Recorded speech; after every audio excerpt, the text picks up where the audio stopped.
മുല്ലപ്പെരിയാർ എന്ന് പറഞ്ഞാൽ advocate Russell Joy എന്നാണ്. അല്ല, ഞാൻ ഒറ്റ കാര്യമേ പറയുന്നുള്ളൂ. മുല്ലപ്പെരിയാർ ഡാം നമ്മുടെ നെഞ്ചത്തൊന്ന് പൊളിച്ചു കളയണം.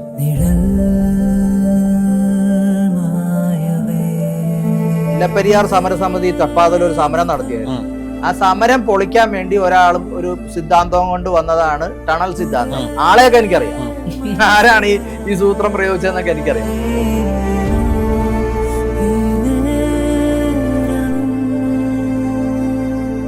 130 വർഷം ഒന്നും സുർക്കിയൊന്നും നിൽക്കൂല വെള്ളത്തില്. അത് വെള്ളമായിട്ട് പ്രവർത്തിച്ച് കാർബോണിക് ആസിഡായി ഡാമിന്റെ ഭിത്തികളും അടിത്തറ കംപ്ലീറ്റും ദ്രവിപ്പിച്ച് വെച്ചേക്കുന്ന ഒരു സാധനമാണ് സുർക്കി. സുർക്കി അവിടെ ഇല്ല. ചെളിയും വെള്ളവും ഈ സുർക്കിക്ക് പകരം അവിടെ നിറഞ്ഞു നിൽക്കുന്നുണ്ട്.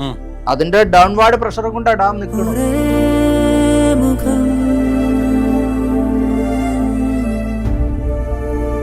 തമിഴ്നാട് സുപ്രീം കോടതി വന്നുകൊണ്ട് ഒന്നുമില്ലാന്ന് പറഞ്ഞു കരയുന്നതിന്റെ ഒരു കാരണം സുപ്രീം കോടതിയുടെ സിമ്പതി പിടിച്ചു പറ്റാനാണ്. സത്യത്തിന് ജയിക്കാൻ ഒരു സമയമുണ്ട്. സത്യം ഇപ്രാവശ്യം ജയിച്ചില്ലെങ്കിൽ നമ്മൾ ഉണ്ടാവില്ല.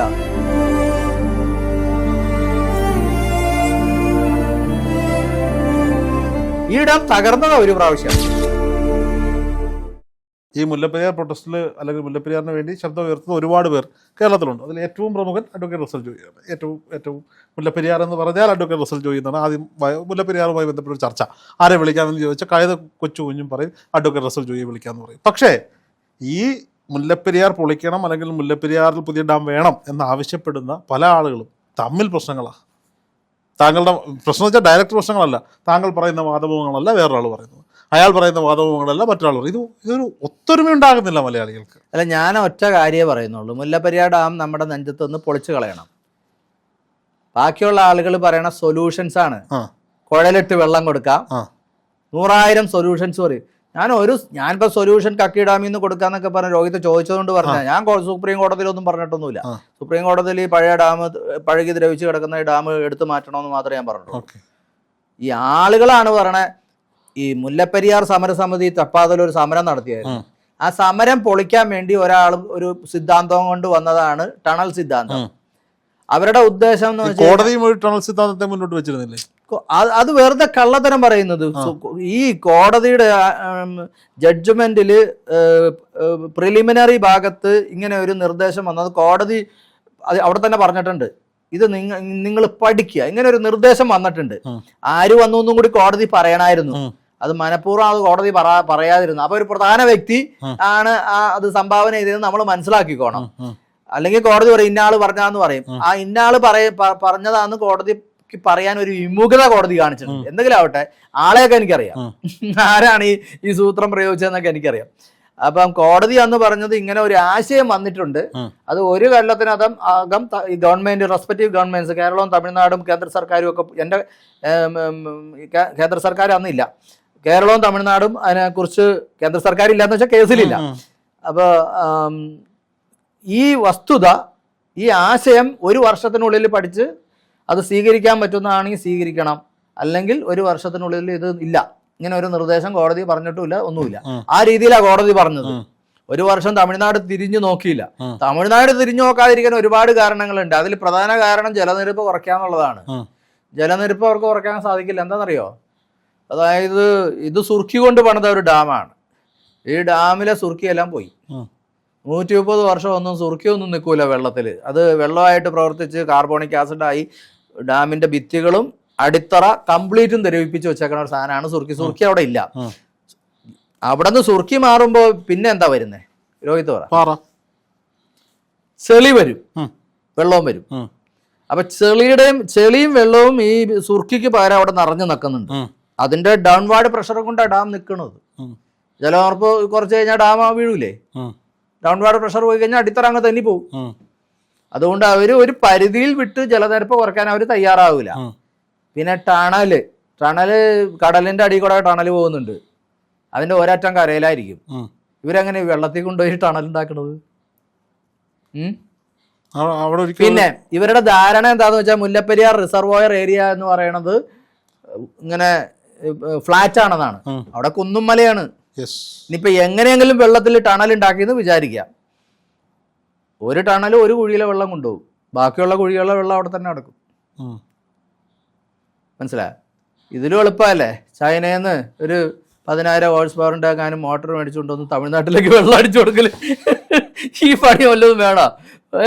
ഇലക്ട്രിസിറ്റി ഏതായാലും അവിടെ ഉത്പാദിപ്പിക്കുന്നുണ്ട്, അത് വെച്ച് ഒരു മോട്ടോർ വെച്ച് തമിഴ്നാട്ടിലേക്ക് വെള്ളം അടിച്ചു കൊടുത്ത് എന്ത് മണ്ടത്തര ഇവന്മാർ ഈ പറയുന്നത്. ശാസ്ത്രീയമായിട്ടും യുക്തിക്ക് നിരക്കാത്ത കാര്യങ്ങളാണ് പറയണത്. ഈ വെള്ളം തമിഴ്നാട്ടിലേക്ക് ചെന്നെന്ന് വിചാരിക്കാം, എവിടെ കൊണ്ടുപോയി സ്റ്റോർ ചെയ്യും?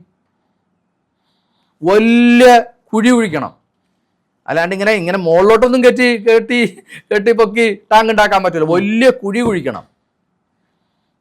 അവിടെയും പ്രളയമുണ്ട്, അവിടെയും മഴ കൂടുതലുണ്ട്. ഇപ്പം അവിടുത്തെ മഴയും പ്രളയം ഇവർ എവിടെ കൊണ്ടുപോയി കളയും? ഇവർക്ക് വേനൽക്കാലത്ത് വെള്ളം നിറച്ചു വെക്കണ ഒരു സ്റ്റോറേജ് ടാങ്കാണ് മുല്ലപ്പെരിയാർ ഡാം. അത് മുകളിൽ വേണം, അല്ലാണ്ട് അവിടെയും കൊണ്ടുപോയി ഒന്നും സ്റ്റോർ ചെയ്യാൻ പറ്റില്ല. അവിടെ തന്നെ പ്രളയം ഉണ്ടാകുമ്പോൾ അവർ മുങ്ങിക്കിടക്കുന്നു. ആ വെള്ളം തന്നെ എന്ത് ചെയ്യണമെന്ന് അവർക്ക് അറിയാൻ പാടില്ല. ആ നാശനഷ്ടങ്ങൾ ഉണ്ടാകുന്നു, ജീവൻ അപകടത്തിലാവുന്നു. അതിൻ്റെ ഇടയ്ക്ക് ഈ വെള്ളവും കൂടി അങ്ങോട്ട് ചെന്നാൽ എന്തൊരു മണ്ടത്തരമാര് പറയണത് ഞാൻ ആലോചിക്കണേ. അത് സുപ്രീം കോടതിയുടെ ജഡ്ജ്മെന്റിൽ ചില കുബുദ്ധികൾ തിരികെ കയറ്റി വെച്ച് കോടതി സൂക്ഷിച്ചാ ചെയ്തത്. ഒരു കൊല്ലം ഇതിന് പഠിക്കാനാ പറഞ്ഞത്. ഈ ടണൽ ഉണ്ടാക്കിയിട്ട് എന്നും വെള്ളം കൊണ്ടുപോകത്തില്ലല്ലോ, ആവശ്യമുള്ളപ്പോൾ മാത്രമല്ലേ അവർ കൊണ്ടുപോകത്തുള്ളൂ. ഇപ്പൊ കൊണ്ടുപോകുന്നത് പോലെ തന്നെ ഇപ്പൊ അങ്ങോട്ട് കനാൽ സംവിധാനമുണ്ട്, പക്ഷെ അങ്ങോട്ടേക്ക് വെള്ളം കൊണ്ടുപോകണമെങ്കിൽ തേക്കടിയിൽ ഷട്ടർ പണി തോന്നിച്ചു. ആയിക്കോട്ടെ, അവിടെ വെള്ളം കൊണ്ടുവന്ന് സ്റ്റോർ ചെയ്ത് വെച്ച് അപ്പൊ പ്രളയം വന്ന് അപ്പൊ എന്ത് ചെയ്യും? അവിടെ മഴയില്ല എന്നുള്ള കോൺസെപ്റ്റിലാണ് ഈ ആളുകൾ ഇതെല്ലാം പറയണത്. അവിടെ മഴയുണ്ട്, പ്രളയമുണ്ട്, എല്ലാം ഉണ്ട്. ഈ തമിഴ്നാട് സുപ്രീം കോടതി വന്നുകൊണ്ട് ഒന്നുമില്ല എന്ന് പറഞ്ഞ് കരയുന്നതിൻ്റെ ഒരു കാരണം സുപ്രീം കോടതിയുടെ സിമ്പതി പിടിച്ചു പറ്റാനാണ്. കേരള ഗവൺമെൻറ് അടുത്ത് നാഷണൽ ആവറേജിനേക്കാളും മഴ കിട്ടുന്ന സ്ഥലമാണെന്നുള്ള റിപ്പോർട്ട് എടുത്ത് കോടതി ഹാജരാക്കിയാൽ തീർന്ന് കരച്ചിൽ. എന്തുകൊണ്ട് കേരള സർക്കാരിന് തയ്യാറാവുന്നില്ല? അത് നാളിതുവരെ ഇപ്പൊ ശ്രീ VD സതീശനോട് ചോദിക്കേണ്ട, അദ്ദേഹം കയറിയിട്ടേ ഉള്ളൂ. നാളിതുവരെ ഭരിച്ച മുഖ്യമന്ത്രിമാരോടും നാളിതുവരെ ഉണ്ടായിരുന്ന ഇറിഗേഷൻ മന്ത്രിമാരോടും ചോദിക്കുക, അവർ പറയട്ടെ. VD സതീശന് തയ്യാറായില്ലെങ്കിൽ എന്താ അടുത്ത മൂവ്മെന്റ്? അത് ഞാൻ പറഞ്ഞില്ലേ, സത്യത്തിന് ജയിക്കാൻ ഒരു സമയമുണ്ട്. സത്യം ഇപ്രാവശ്യം ജയിച്ചില്ലെങ്കിൽ നമ്മളുണ്ടാവില്ല. സത്യം എന്ത് ചെയ്യുന്ന വെച്ചാൽ നമ്മളെ അങ്ങോട്ട് ഈ ആൾക്കാരെ, ഈ ദുഷ്ടത പ്രവർത്തിച്ച ആൾക്കാരെ അങ്ങോട്ട് ലോകത്തുനിന്ന് റിമൂവ് ചെയ്യും. അത് തന്നെ പ്രശ്നവും പരിഹരിച്ചു. പാവങ്ങളായ ഒരുപാട് പേരുടെ കൃഷിയിടങ്ങൾ, കന്നുകാലികൾക്ക്, വാണിജ്യ സ്ഥാപനങ്ങൾ, കച്ചവട സ്ഥാപനങ്ങൾ, കുഞ്ഞുങ്ങൾ, സ്കൂളുകൾ, ആശുപത്രികൾ, എയർപോർട്ട്, കൊച്ചിൻ റിഫൈനറി, അറബിക്കടൽ നിറയില്ലേ? അതല്ലേ പറഞ്ഞേ. ഇത് ആളുകൾക്ക് മനസ്സിലാകാത്ത എന്താ?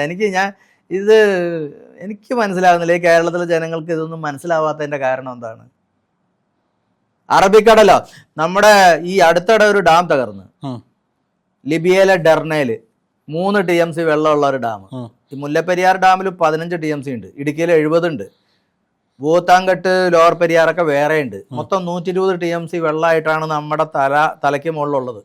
120 TMC. 70 TMC അല്ലേ? 70 TMC.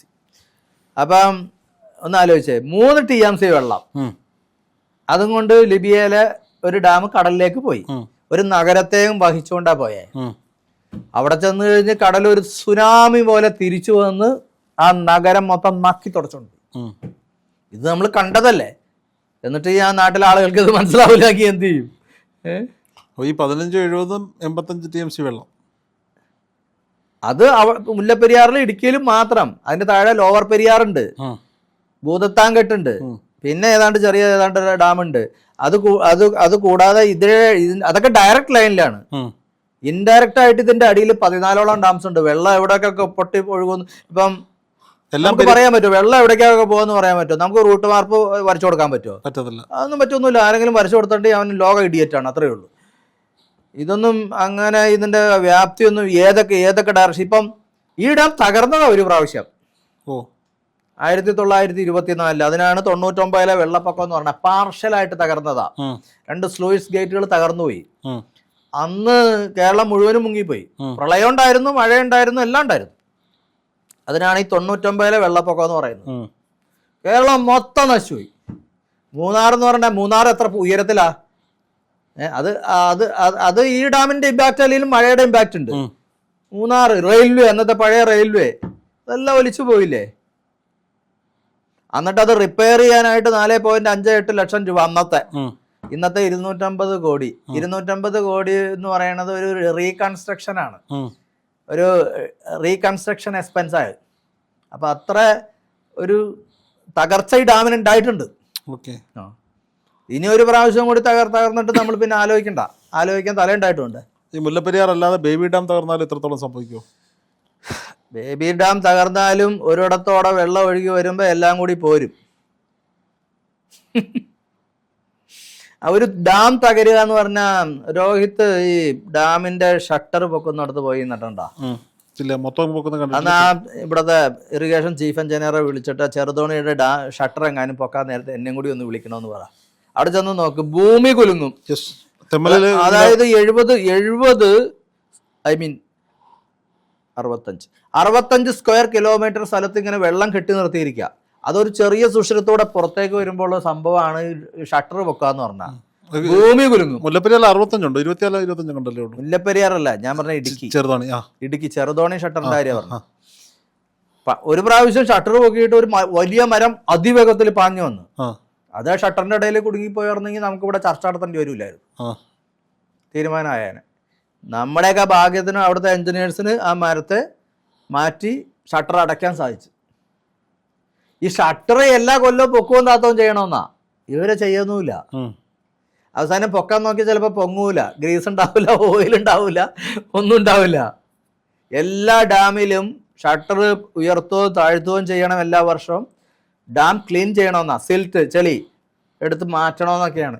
ആര് എന്ത് ചെയ്യണം? അത് പറഞ്ഞപ്പോഴത്തെ ഇപ്പൊ ചെറിയൊരു മഴ പെയ്തു, റാന്നി ഒക്കെ മുങ്ങിപ്പോകുന്നൊരു സാഹചര്യം ഉണ്ടായി, ഒരു ചെറിയ പ്രളയം വന്നു. അപ്പോൾ മുഖ്യമന്ത്രി പറയുന്നു നദികളിലെയും ഡാമുകളിലെയും മണ്ണ് ചെളിയും നീക്കം ചെയ്യാൻ തീരുമാനം എടുക്കുകയാണെന്ന് പറഞ്ഞു. ആ ഉടനെ മറ്റേ ശ്രീകണ്ഠൻ നായർ ഷോയിലൊക്കെ തമ്മിലൊക്കെ ചർച്ച വരുന്നു.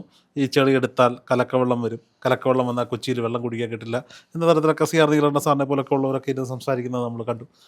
ഇത് സാധ്യമാണോ? ഈ ഡാമിൽ ചെളിയെടുപ്പ് അല്ലെങ്കിൽ മണ്ണ് ക്ലീൻ ചെയ്യേക്കും? പറഞ്ഞല്ലേ ഉള്ളൂ, ധൈര്യപ്പെട്ട് എടുക്കാൻ ഇവിടെ ഏത് എഞ്ചിനീയറാണ് ഉള്ളത്?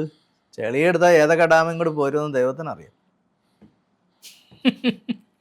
ഇതൊക്കെ എല്ലാ കൊല്ലവും ചെയ്യേണ്ടതാണ്. അത് ചെയ്യാതിരുന്നോണ്ട് ഇനി ഒരു സുപ്രഭാതത്തിൽ ചെന്ന് ചെളിയെടുക്കാൻ പോയാലുണ്ടല്ലോ, ഒരു മെയിൻ വാളിന്റെ ഇത്ര കിലോമീറ്റർ മാറ്റിയെടുക്കാലോ. പറയാൻ എളുപ്പാ, മനസ്സിലായില്ലേ?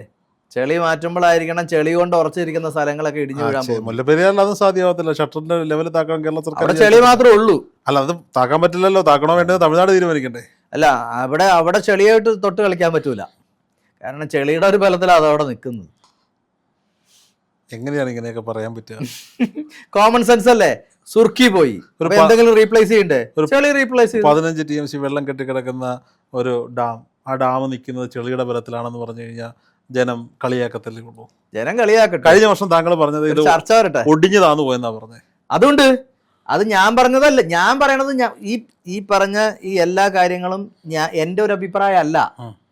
ഇത് എഞ്ചിനീയേഴ്സ് പറയുന്നതാണ്, സയൻറ്റിസ്റ്റുകൾ പറയുന്നതാണ്. 20 ഡിഗ്രി ചരിഞ്ഞ് നിൽക്കുന്നു എന്നുള്ള 1980s ഒരു ഹോളിസ്റ്റിക് എക്സാമിനേഷൻ നടത്തിയായിരുന്നു. Empowered committee, justice KT Thomas ഒക്കെ അംഗമായ എംബോർഡ് കമ്മിറ്റി ഒരു ഹോളിസ്റ്റിക് എക്സാമിനേഷൻ നടത്തിയായിരുന്നു. അന്നൊരു പെൻഡലിട്ട് നോക്കി കഴിഞ്ഞപ്പോൾ 20 ഡിഗ്രി റിസർവോയർ സൈഡിലേക്ക് ഡാം ചരിഞ്ഞിട്ടുണ്ടെന്ന് ഒരു എഞ്ചിനീയർ സാക്ഷ്യപ്പെടുത്തുന്നു. അത് സുപ്രീം കോടതിയിൽ പറഞ്ഞില്ല അവർ. സുപ്രീം കോടതി ഇപ്പോൾ 20 ഡിഗ്രി റിസർവോയർ സൈഡിലേക്ക് ചരിഞ്ഞിരിക്കുന്നു എന്ന് സുപ്രീം കോടതി പോയി പറഞ്ഞ 20 ഡിഗ്രി ചരിവെന്നൊക്കെ പറഞ്ഞാൽ അത് കണ്ണിന് കൊണ്ട് കാണാൻ പറ്റുന്ന ചരിവല്ല. അവിടെ ചെന്ന് നോക്ക്, കാണാം. കയറ്റിവിടത്തില്ല. അല്ലെങ്കിൽ ഒരു തൂക്കേട്ടിട്ട് നോക്കിയാൽ മതി. എന്തിനാ ഇത്ര വലിയ പാട് വരുന്നത്? തൂക്കേട്ടയാണ് ഈ പെൻഡുലം എന്ന് പറയുന്നത്. അത് കണ്ടയാൾ സാക്ഷ്യപ്പെടുത്തിയിട്ടുണ്ട്. ആ സാക്ഷ്യം അഫിഡവിറ്റായിട്ട് ഞാൻ സുപ്രീം കോടതിയിൽ ഹാജരാക്കിയിട്ടുണ്ട്. അതുപോലെ തന്നെ ROV സ്റ്റഡി നടത്തി, റിമോട്ട് ഓപ്പറേറ്റഡ് വെഹിക്കിൾ വെച്ചിട്ട്. അതിൽ 300 CD ഉണ്ടാക്കിയിട്ട് 10-12 CD ആണ് സുപ്രീം കോടതിയിൽ അവർ ഹാജരാക്കിയുള്ളൂ. ഈ എംബോർഡ് കമ്മിറ്റി, നമ്മുടെ ഒരു പ്രതിനിധി അതിലുണ്ടായിരുന്നു, ജസ്റ്റിസ് KT തോമസ്. ആ കമ്മിറ്റിയാണ് ഈ സാധനം കൊണ്ടുവന്ന് അവിടെ 300 CD ഉണ്ടാക്കിയിട്ട് 10-12 CD മാത്രം സുപ്രീം കോടതിയിൽ എത്തി, ബാക്കിയൊന്നും എത്തിയില്ല. അപ്പൊ ഈ നമ്മുടെ പ്രതിനിധി മിണ്ടാതിരുന്നതിന്റെ കാരണം അത് അദ്ദേഹത്തിനോട് ചോദിക്കണം, ജീവിച്ചിരിപ്പുണ്ടല്ലോ, പോയി ചോദിക്കേ. അദ്ദേഹം താമസിക്കുന്ന എവിടെയാ? ഞാൻ രോഹിത്തിനെ ഇളക്കി വിട്ടുന്നാവും ഇനി അവസാനം വാർത്ത വരുന്നത്. ചോദിക്കാൻ വേണ്ടിയിട്ടല്ല, അദ്ദേഹം ഈ ബാധിക്കപ്പെടത്തില്ല എന്ന് വിശ്വസിക്കുന്ന വല്ല തിരുവനന്തപുരത്തോ കൊല്ലത്തിന്റെ അതിരിലോ വല്ലോ ആണോ എന്ന് ചോദിക്കുക. ഇതിലും വലിയ കാര്യമുണ്ട്. അന്നത്തെ ആ റിപ്പോർട്ടില് മാനിപ്പുലേഷൻസ് ഇതിലും വലിയ കാര്യമുണ്ട്. ഈ ഏതൊരു ഡാം കൺസ്ട്രക്ട് ചെയ്യണേനും probable maximum flood PDF fix ചെയ്യണം. മുല്ലപ്പെരിയാർ ഡാമിൻ്റെ PDF ഇപ്പം ഫിക്സ് ചെയ്ത്, അത് പെനിക്കൊക്കിൻ്റെ കാലത്ത് അങ്ങനെ ഒരു സംഭവമൊന്നുമില്ല. അപ്പം ഇപ്പം PDF ഫിക്സ് ചെയ്യുകയാണെങ്കിൽ മുല്ലപ്പെരിയാർ ഡാം ഒരു സെക്കൻഡ് അവിടെ നിൽക്കില്ല. കാരണം അതിൻ്റെ ഉയരം കൂട്ടേണ്ടി വരും, വെട്ട് കൂട്ടേണ്ടി വരും, കൺസ്ട്രക്ഷൻ മാറ്റേണ്ടി വരും, ഫ്രീ ബോർഡ് കൊടുക്കേണ്ടി വരും, അങ്ങനെ ഒരുപാട് മാറ്റങ്ങൾ വരുത്തേണ്ടി വരും. അപ്പം അത് പറഞ്ഞാൽ മൊത്തം ഡാം പൊളിച്ചിട്ട് വേറെ ഒരെണ്ണം പണിയണമെന്നാവും. എന്താണെന്നറിയോ, PDF ഫിക്സ് ചെയ്യണം. ഇപ്പോൾ യുണൈറ്റഡ് സ്റ്റേറ്റ്സിലാണെങ്കിൽ 10,000 വർഷത്തെ അവൈലബിൾ ഫ്ലഡ് ഡാറ്റ എടുത്തിട്ടാണ് PDF ഫിക്സ് ചെയ്യണത്. യൂറോപ്പിലൊക്കെ ആണെങ്കിൽ 1000 വർഷത്തെ ഫ്ലഡ് ഡാറ്റ എടുക്കും. ഇവിടെ അതൊന്നുമില്ല. ഇവിടെ 100 വർഷത്തെ ഫ്ലഡ് ഡാറ്റ എടുത്താൽ 1924 ഫ്ലഡ് ഇതിനകത്ത് വരും. ആ ഫ്ലഡ് അനുസരിച്ച് probable maximum flood PMF fix ചെയ്താൽ ഡാമില്ല, പിന്നെ ഡാം പൊളിച്ചളയേണ്ടി വരും. സയൻസാണത്, പ്യുവർ സയൻസ്. ഈ കേരളം പുതിയൊരു ഡാം പണിയാൻ അനുവാദം ലഭിച്ചാൽ ഇത് പണിയാനുള്ള സ്ഥലം കണ്ടെത്തി വെച്ചിട്ടുണ്ടോ? അത് 1300 അടി താഴെ പണിയാല്ല. ഒരു പ്രാവശ്യം പണി തുടങ്ങിയതാ, പൈലിംഗ് തുടങ്ങിയതാ, കേരളം തമിഴ്നാടും കൂടി. പിന്നെ തമിഴ്നാട് ഏകപക്ഷീയമായിട്ട് അതിൽ നിന്ന് പിന്മാറിപ്പോയതാ. അവരുടെ പേടി എന്താണെന്നറിയോ, പുതിയ കരാറ് വരും. പുതിയ കരാറ് വരുമ്പോൾ അതാണ് ഈ ടണൽവാദികളുടെ ലക്ഷ്യം. അതാ, പുതിയ കരാറ് വരരുത്. കേരളം ഈ ബ്രിട്ടീഷുകാരുണ്ടാക്കി വെച്ച അടിമത്തത്തിൽ 999 വർഷവും ആ അടിമത്തത്തിൽ തന്നെ നിൽക്കണം. അതുകൊണ്ട് കരാറ് വരാൻ ടണൽവാദികൾ ഒരിക്കലും സമ്മതിക്കൂല. പുതിയ സ്ഥലം വന്നാൽ കേരളത്തിന്റെ പുതിയ കരാറ് വന്നാൽ കേരളം നന്നാവും. കേരളം നന്നാവരുന്ന് വിചാരിക്കണവർക്ക് ഇതുപോലെ പ്രശ്നമുണ്ടോ? അവർക്ക് തമിഴ്നാട്ടിൽ നിന്ന് എന്തെങ്കിലും കിട്ടണ്ടെങ്കിൽ മേടിച്ച തിന്നാ പോരെ. എന്താ തമിഴ്നാട്ടിന് ഈ ധാർഷ്ട്യം? ഇങ്ങനെ തിന്നാൻ വേണ്ടി കുറെ ആൾക്കാർ ഇവിടെ ഉണ്ട്. അത് ഞാനൊരു സംശയം ചോദിക്കട്ടെ, എന്നോടെന്താ റെസ്പെക്റ്റ്? അതും കൂടി ഇത് ചേർത്ത് വായിക്കണം. ആ ഹോണസ്റ്റ് ആയിട്ട് നിൽക്കുന്നതുകൊണ്ട് അവർ എന്നെ റെസ്പെക്ട് ചെയ്യണേ. എൻ്റെ വാക്കുകൾക്ക് വില അവിടെ ഉണ്ട്, തമിഴ്നാട്ടിലുണ്ട്. വേറെ ഒരാൾ ഇവിടുന്ന് ശബ്ദിച്ചാൽ വിലയില്ല. അത് മനസ്സിലാക്കണം എന്താന്ന്. അവർക്ക് എതിരായിട്ടാ പറയണമെങ്കിൽ കൂടി ഹോണസ്റ്റി എന്ന് പറയുന്ന ഒരു കാര്യത്തിന് അവർ അഡ്മയർ ചെയ്യുന്നുണ്ട്. അതിപ്പോ താങ്കൾ ഇതൊക്കെ ചെയ്യുന്നത് തമിഴ്നാടിന് വേണ്ടിയിട്ടാണെന്ന് പറയുന്ന ആളുകൾ നമ്മുടെ നാട്ടിൽ. അത് പറഞ്ഞോട്ടെ അതിനിപ്പോ എന്താ, എന്ത് വേണേലും പറയാലോ. അങ്ങനത്തെ ആൾക്കാരാണല്ലോ ഈ നാടിന്റെ പ്രശ്നം. ഈ നാടിന്റെ റിയൽ പ്രോബ്ലം അങ്ങനത്തെ ആൾക്കാരാണ്. ഇത് ഏതെങ്കിലും ഒരു തമിഴനെ, തമിഴ്നാട്ടിലെ ഏതെങ്കിലും, ഞാനിപ്പോ തമിഴ്നാട്ടിലാണെങ്കിൽ എൻ്റെ തമിഴ്നാട് എൻ്റെ കൂടെ നിൽക്കും. ആരും ഇല്ലെങ്കിലും എന്താ കാരണം എന്നറിയാവോ? അവിടെ ശ്രീ C. ജോസഫ് വിജയ് ക്രിസ്ത്യാനിയല്ല, തമിഴനാണ്. മനസ്സിലായ? ഇവിടെയോ അഡ്വക്കേറ്റ് റസൽ ജോയ് മുസ്ലിമാണ്. അല്ല, ഇവിടെയോ ഒരു മന്ത്രി, ഇവിടെ മന്ത്രി തെരഞ്ഞെടുപ്പ്, MLA തെരഞ്ഞെടുപ്പ്, ഈവൻ പഞ്ചായത്ത് ഇലക്ഷൻ നിർത്തുന്നത് തന്നെ ജാതി നോക്കിയിട്ടല്ലേ? അല്ലേ? അവിടെ അതല്ല, തമിഴ് ആ ഒരു വികാരമുള്ളൂ. അവിടെ ആർക്കും ഒരു മുസ്ലിമിന് വേണമെങ്കിലും അവിടെ CM ആവാം, ഒരു പ്രശ്നവുമില്ല. അത് ഈ മുസ്ലിമിന് വേണമെങ്കിലും ഉദ്ദേശിച്ചത് അവിടെ മുസ്ലിംസ് ക്രിസ്ത്യാനികളെക്കാൾ കുറവായതുകൊണ്ട് പറഞ്ഞതാ. അവര് വളരെ പോപ്പുലേഷൻ വളരെ കുറവാണ് തമിഴ്നാട്ടിൽ. അതുകൊണ്ട് ഏറ്റവും പോപ്പുലേഷൻ കുറഞ്ഞ ഒരു മുസ്ലിമിന് വരെ അവിടെ CM ആവാൻ പറ്റും. തമിഴ് ഭാഷ. നമുക്ക് അങ്ങനെ എന്തെങ്കിലും റെസ്പെക്റ്റ് ഉണ്ടോ? ഇവൻ ഒരു മുഖ്യമന്ത്രിയായ നായരെ മുഖ്യമന്ത്രിയാക്കി, എന്തുകൊണ്ട് ക്രിസ്ത്യാനിനെ ആക്കിയില്ല? ഇതാ ഒരുത്തന്റെ മനസ്സിലേക്ക് വന്നത്. ഈ സോഷ്യൽ മീഡിയ തുറന്നാൽ വർഗീയത അല്ലാതെ എന്തെങ്കിലും ഈ കേരളത്തിലെ സോഷ്യൽ മീഡിയയിലുണ്ടോ? ഒന്നുമില്ല. നായരും ക്രിസ്ത്യാനി അവിടെ നിൽക്കട്ടെ, എന്തുകൊണ്ട് ഈഴവനെ ആക്കിയില്ലെന്ന് ചോദിക്കും. ക്രിസ്ത്യാനിയാണെങ്കിൽ എന്തുകൊണ്ട് ഓർത്തഡോക്സുകാരനെ ആക്കിയില്ലെന്ന് ചോദിക്കും, അല്ലെങ്കിൽ മർത്തമാക്കാരനെ ആക്കിയില്ലെന്ന് ചോദിക്കും. ഇപ്പുറത്തോട്ട് വരുമ്പോൾ എന്താ സുന്നിയാക്കാഞ്ഞ് അല്ലെങ്കിൽ ഇതാക്കാത്തതെന്ന് ചോദിക്കും. ഇത്രയും അതായത് അതുകൊണ്ടാണ് വിവേകാനന്ദ സ്വാമിജി പറഞ്ഞത് എക്കാത്തിനും ഭ്രാന്താന്ന്. നാട് നന്നാവാതിരിക്കാനുള്ള എല്ലാ കാര്യങ്ങളും ഇവന്മാരുടെ തലയിലുണ്ട്. ഈ അശുദ്ധ വികാരങ്ങൾ മൊത്തം ഉണ്ട്. ആ നാട്ടിൽ അങ്ങനെയുള്ള ഒരു അശുദ്ധ വികാരമില്ല. കർണാടകത്തിലുണ്ടാ? അവരെന്താ ചെയ്ത്? കാവേരി ഇഷ്യൂ കത്തിക്കേറി വന്നു കഴിഞ്ഞപ്പം ഒരു പ്രാവശ്യം